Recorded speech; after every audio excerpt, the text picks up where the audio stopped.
Eu sou Mário Persona e essas são as respostas que eu dei aos que me perguntaram sobre a Bíblia.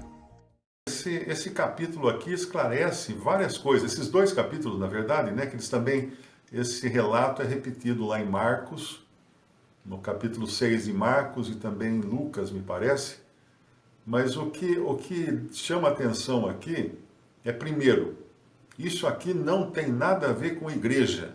Isso que é importante entender. Nós estamos em Israel e um senhor, que é o rei de Israel, pregando para israelitas, para judeus, e enviando também os seus servos, os seus discípulos, para pregar a judeus. Então é muito importante entender que você não encontra igreja nos evangelhos, exceto no futuro, né? Duas vezes aparece em Mateus 16, edificarei a minha igreja, quer dizer, uma coisa ainda não edificada, e Mateus 18, aparecem duas menções de como seria a igreja, mas ela não existia nos evangelhos. Nos evangelhos nós estamos navegando por águas judaicas, dentro do judaísmo. O Senhor aqui, inclusive, ele que é o criador do judaísmo, o Senhor Jesus, né, Jeová do Antigo Testamento, ele endossa as práticas do judaísmo, tipo fazer sacrifícios de animais, apresentar ofertas no templo.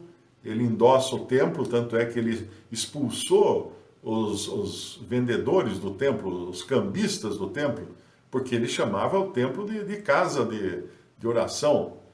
Minha casa, ele falava, né? Então é importante entender isso. Nós estamos aqui num tempo que antecede a igreja. A igreja seria criada em Atos capítulo 2 e seria uma coisa completamente nova, que não tem nada a ver com Israel. Haveria uma revelação, que seria dada depois ao apóstolo Paulo, de que dos dois povos, Deus iria fazer um povo, que é a igreja, o corpo de Cristo, que era o mistério que estava oculto, desde os tempos eternos, oculto em Deus. Um mistério que nem os profetas do Antigo Testamento conheciam. É importante entender isso. Se a gente vai lá para Colossenses, capítulo 4, no versículo 3, ele fala assim: orando também juntamente por nós, para que Deus nos abra a porta da palavra, a fim de falarmos do mistério de Cristo, pelo qual estou também preso, para que eu manifeste como me convém falar. Depois ele vai falar no versículo, em Efésios 3,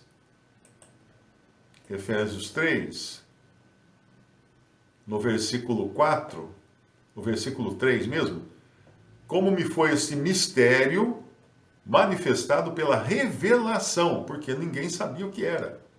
Como antes um pouco vos escrevi. Por isso, quando ledes, podeis perceber a minha compreensão do mistério de Cristo, o qual, noutros séculos, não foi manifestado aos filhos dos homens, como agora tem sido revelado pelo Espírito aos seus santos apóstolos e profetas, a saber que os gentios são coerdeiros de um mesmo corpo e participantes da promessa em Cristo pelo Evangelho, do qual eu fui feito ministro.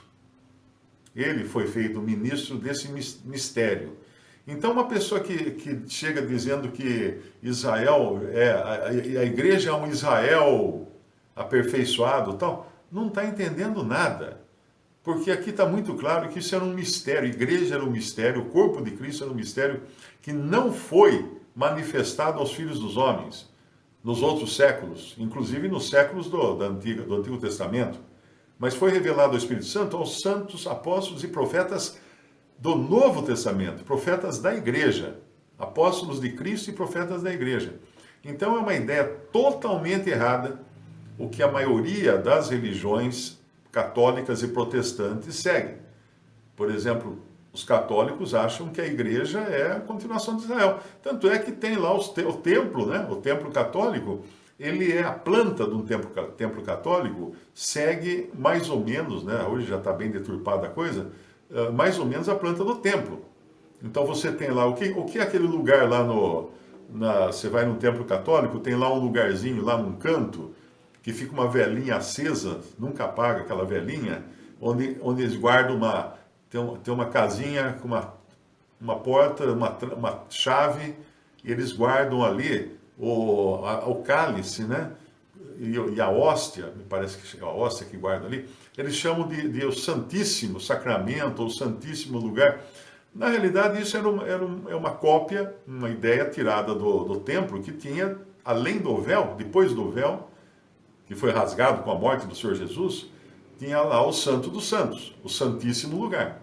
Então a Igreja Católica copia isso, os sacerdotes católicos copiam as vestes dos sacerdotes do Antigo Testamento, aquelas roupas compridas, aquela coisa toda, que não tem nada a ver com o século XXI, né? Mas eles copiam porque eles estão baseados no Antigo Testamento e acham que aquele edifício com uma torre, uma cruz em cima e um sino, é o templo, é um templo para adorar. Não é templo, o templo só tinha um, o de Jerusalém. Nenhum outro templo foi sancionado por Deus para ser usado em adoração. E o protestantismo segue também a mesma coisa, porque algumas religiões protestantes têm também vestes talares, né? Vestes até os pés dos seus pastores e ministros e bispos e outras coisas. Tem também um colarinho diferenciado para os pastores, tem uma roupa diferente, tem um altar, aquela mesa que eles colocam na mesa, vai ao altar, venha ao altar, creio em Jesus, o pastor fala lá, porque todo mundo vai lá naquela mesa na frente, lá que eles chamam de altar, ou púlpito, né? Mas geralmente tem uma mesa também com as flores em cima, uma Bíblia aberta e tal, esse é o altar. Nada disso tem na igreja. A igreja não tem um templo, a igreja é o templo.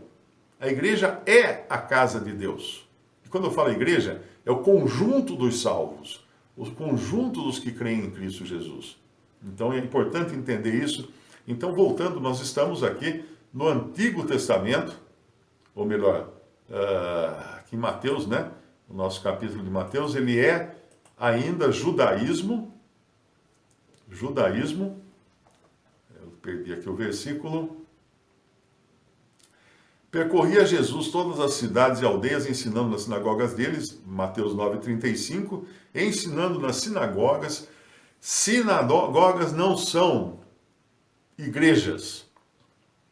Sinagogas eram casas de estudo da lei. Eram escolas de judaísmo, sinagoga. Eles não iam às sinagogas para adorar. Eles iam às sinagogas para estudar a lei. Depois eles iam ao templo adorar. Você não podia adorar fora do templo. Tinha que ir ao templo de Jerusalém para adorar. As pessoas viajavam, às vezes, quilômetros, centenas de quilômetros, para poder adorar no templo de Jerusalém. E eles, então, o Senhor Jesus ensinava na sinagoga deles, porque ele queria mostrar que no Antigo Testamento, tudo apontava para ele, que viria. E ele veio, ali estava ele, o rei dos judeus, o Messias de Israel, presente na frente deles, e eles lá, nem percebendo isso, totalmente alheios àquela pessoa simples que ele chamava filho do carpinteiro. Quem que esse aí pensa que é filho de carpinteiro? Nunca se viu, ele tinha inclusive no versículo anterior aqui, no 32, havendo-se eles retirado, trouxeram-lhe um homem mudo e endemoniado. E expulso o demônio, falou o mudo, e a multidão se maravilhou, dizendo, nunca tal se viu em Israel. E ainda assim eles não creram, ainda assim não receberam. Mas os fariseus diziam, ele expulsa os demônios pelo príncipe dos demônios. Isso era o quê? Isso era inveja, ciúme. Os fariseus se achavam os bons do pedaço, eles que guardavam os oráculos de Deus. Como é que vem um agora aí, quer cantar de galo, como a gente costuma falar, né? Quer dizer que é alguma coisa? De jeito nenhum. Ele expulsa os demônios pelo príncipe dos demônios. Isso aqui é o pecado imperdoável. Muita gente me pergunta, porque numa outra passagem o Senhor Jesus fala que para esse pecado não tem perdão. Muita gente me pergunta, Mário, eu acho que eu pequei contra o Espírito Santo porque eu pensei mal do Espírito Santo. Eu falei, amigo, Se você tivesse pecado contra o Espírito Santo, você não estava nem preocupado com isso. Entende? Porque essa preocupação é de quem realmente tem um coração para o Senhor. Você não pecou contra o Espírito Santo. Quando o Senhor fala numa outra passagem, parecida com essa, que para esse pecado não haveria perdão, jamais, ele estava falando desses fariseus que estavam atribuindo o milagre que o Senhor fez, e não o milagre que o suposto pastor da suposta igreja fez a suposta cura de um membro lá. Não é isso que ele estava falando aqui. Ele estava falando daqueles milagres realmente que o Espírito Santo estava fazendo através do Senhor Jesus. Quem não cresce nisso não tinha perdão, não. Como é que vai dar perdão para uma pessoa dessa? Porque ela rejeita Cristo. Na sua incredulidade, ela rejeitou a Cristo. Ela colocou o Senhor Jesus no mesmo nível de Satanás. Como é que vai ter perdão para uma pessoa dessa? Não tem mesmo. Mas não é o caso hoje. Hoje ninguém consegue fazer isso, porque o Senhor não está aí nas ruas expulsando demônios. Ah, mas ali na igreja da esquina, lá o pastor expulsa o demônio. Abre os olhos, tá? Vamos continuar. No versículo 35, percorria então o Senhor as aldeias e cidades, ensinando na sinagoga dele, pregando o evangelho do reino. Mais uma coisa importante para você entender. Nós não pregamos o evangelho do reino. O evangelho do reino era aquele que dizia: arrependei-vos porque o reino de Deus é chegado. João Batista começou a pregar esse evangelho, o Senhor Jesus continuou pregando esse evangelho e os discípulos dele também pregavam esse evangelho. Até que a gente entra em Atos e vê o quê? Vê Paulo e Silas pregando para o carcereiro: crê no Senhor Jesus e será salvo. Ué, Paulo, mas o arrependimento? Você não vai pregar o arrependimento para o carcereiro? Arrepender de quê, o carcereiro? Ele não conhecia a lei. Você só pode se arrepender de algo que você transgrediu. Se você não tinha lei, você não transgrediu a lei. O arrependimento era justamente a pregação feita sob medida para os judeus, porque eles eram culpados de conhecer a lei e ainda assim transgredir a lei. Os gentios não eram culpados disso. Então você vai ver ao longo de Atos e depois das cartas, que a pregação para judeus era uma. Ela começava com arrependei-vos e crede no evangelho.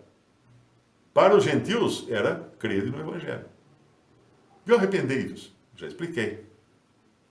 Os gentios não podiam ser considerados culpados de transgredir a lei, porque eles não conheciam a lei. Então como é que eles vão saber? Não é? Mas os judeus sim. Os judeus tinham essa culpa de conhecer a lei e ainda assim transgredi-la e desprezá-la. Ele pregava o evangelho do reino, no versículo 35, curando todas as enfermidades e moléstias entre o povo. Quando você passa aí nesses barracões que está escrito lá, igreja, não sei do quê, e tem uma placa lá: venha dia tal hora, grande culto de curas e milagres, não sei o quê, estão enganando você. Isso é enganação. É enganação. Abre os olhos. Não acredita nisso, não. Porque vai um lá no palco e faz toda aquela coisa que foi curado, não sei o quê. Leia de novo aqui. Curando todas as enfermidades. Então era para sair desses barracão aí que chamam de igreja, era para sair pessoas uns que teriam sido curados de câncer no cérebro, outros de unha encravada, porque tudo teria sido curado ali. Uma vez um me escreveu e falou assim: não, mas depois que a pessoa se converte, ela não fica mais doente. Eu falei: você tem pinta. Você tem pinta, você tem verruga, assim, que nem essa aqui, ó. Isso aqui é um câncer. É benigno, mas é um câncer, é um defeito. Você usa óculos, então os seus olhos já não funcionam direito mais. Você tem cabelo branco ou caiu o cabelo, né? O meu ainda está aqui. Deixa eu ver, está aqui ainda. O seu cabelo já caiu ou está branco, isso aí também é o pecado que você está se desmanchando, você é um carro velho soltando pedaços pela estrada. Como é que você fala que depois se converte não fica doente mais? Você tem cárie nos dentes, se ainda tiver dentes, né? Você tem cárie nos dentes? Se tiver, a cárie também é uma doença do dente. Então todos adoecem, até os que são salvos por Cristo, porque nós estamos num corpo que ainda sofre as consequências do pecado que entrou na criação lá no Jardim do Éden. Então é uma bobagem muito grande também. Cuidado com esses que falam que curam tudo, porque não cura tudo. Curando todas as enfermidades, esse é o Senhor. Esse sim, esse não tinha. Por que ele conseguia curar as enfermidades? Porque ele tomava para si a enfermidade. Isso ele fala lá em Mateus, se não me engano. O Senhor curava, ele cumpria uma profecia que tem em Isaías. Levou as nossas enfermidades. Ele tomava para si as nossas enfermidades. Enfermidades, doenças, não é pecado. Doenças. Quando o Senhor curava uma pessoa, ele pegava a enfermidade daquela pessoa para si. Mas ele não ficava doente, porque ele era sem pecado. Então ele anulava o efeito daquela enfermidade que tinha na pessoa. Outra coisa também, no versículo 36, e vendo as multidões, teve grande compaixão delas, porque andavam cansadas e desgarradas, como ovelhas que não têm pastor. Alguém pode falar assim, mas então por que ele permitiu que elas ficassem assim? Ele não é Deus? É Deus. E há quanto tempo ele vinha avisando elas que ele queria cuidar das multidões? Quando ele chega em Jerusalém, e ele fala assim, Jerusalém, Jerusalém, quantas vezes quis eu? Mateus 23, 37. Jerusalém, Jerusalém, que matas os profetas e apedrejas os que te são enviados. Quantas vezes quis eu, o Senhor Jesus falando isso, quis eu ajuntar os teus filhos, como a galinha ajunta os seus pintos debaixo das asas, e tu não quiseste. Eis que a vossa casa vai ficar deserta. Deserta como? Deserta como aquela casa que ele fala em parábola, de uma casa que era habitada por demônios, e vem alguém e limpa aquela casa, e depois vem 7 demônios piores para habitar naquela casa. A parábola que ele fala lá não é de uma pessoa, não é referente a um ser humano, é referente a Israel. Mas veja como ele diz isso aqui. Quantas vezes quis eu ajuntar? Quando ele quis ajuntar? Leia de Gênesis em diante e você vai ver quantas vezes que o Senhor quis que aquele povo se arrependesse e se entregasse sob a direção e o comando dele. Eles não queriam. Eles não queriam. Eles rejeitavam o Senhor. O Senhor estava no Antigo Testamento também, porque ele é Deus. Quantas vezes quis eu? Como é que ele podia falar quantas vezes quis eu? Né? Se o tempo de atuação dele se restringisse aos 33 anos que ele viveu aqui na Terra. Não, porque ele era eterno. Ele sempre esteve cuidando de Israel, cuidando do povo seu, que ainda assim era avesso a ele.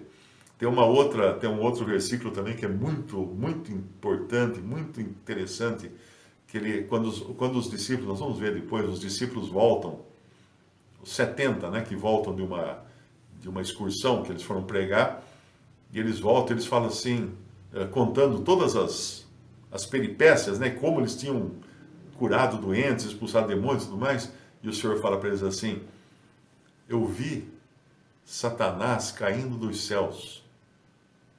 Caindo dos céus. Quando que ele viu? Onde ele estava? Em que ponto de observação ele estava para ver isso? Quer dizer, aí está um Senhor que enxerga tudo. O tempo e o espaço não tem limites para ele. Esse é o mesmo que agora vai falar aqui no nosso capítulo de Mateus 9, versículo 36. Teve grande compaixão delas, das multidões, porque andavam cansadas e desgarradas como ovelhas que não têm pastor. Claro que era porque eles rejeitaram o pastor. Toda a história de Israel, eles rejeitaram o pastor das ovelhas. Não quiseram. Então disse aos seus discípulos, a seara é realmente grande. Ele vai contar essa de que rejeitaram o pastor das ovelhas, ele vai contar numa forma de parábola, depois no Evangelho de João, dizendo que o mercenário veio e roubar as ovelhas, ou que não era o pastor, eles aceitaram. Se vem um em seu próprio nome, a esse aceitarei. E os judeus vão aceitar o anticristo que virá em seu próprio nome, como sendo o pastor para eles. E aí que eles vão quebrar a cara. Visite o canal Respondidas no YouTube. Também respondi.com.br e 3minutos.net. Baixe os livros e o aplicativo.